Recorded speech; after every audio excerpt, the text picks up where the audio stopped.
l'ANP, on le dit, on le redit, mais avec justesse, elle est la digne héritière de l'Armée de Libération Nationale. En ce sens qu'il y a dans l'ANP, pas seulement uniquement la défense de l'intégrité territoriale, il y a aussi un ciment pour l'unité nationale, il y a aussi la préservation de l'unité populaire, de l'unité du peuple algérien, il y a aussi la colonne vertébrale de l'État algérien, et par conséquent, quand on affaiblit l'ANP, on affaiblit l'Algérie.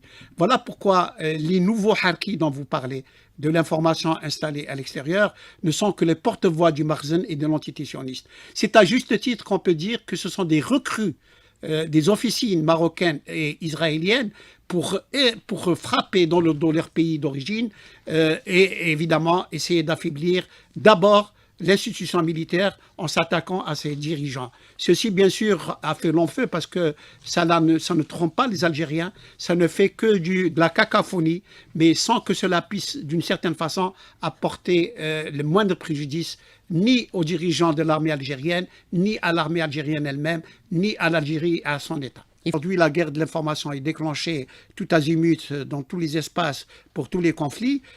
Bien entendu, nous ne devons pas faire ce que nous avons fait un certain temps, dire laissons-les parler, les chiens aboient, la caravane passe. Non, il faut rendre coup pour coup. Il faut être agressif. Il faut dire, il faut démentir. Il faut encore plus enfoncer ceux qui colportent ces insanités et ces mensonges et ces amalgames.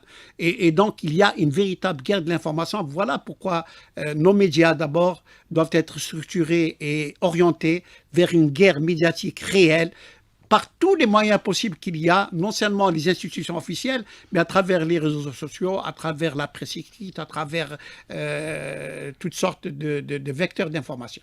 Il faut dénoncer ces harkis qui sont à l'extérieur et qui sont tout simplement aujourd'hui des traites par rapport à leur pays, parce que ce sont des gens qui sont payés, rubis sur l'ongle, preuve à l'appui, par ces officines qui les emploient comme de vulgaires larbins au service d'objectifs anti-algériens. Alors,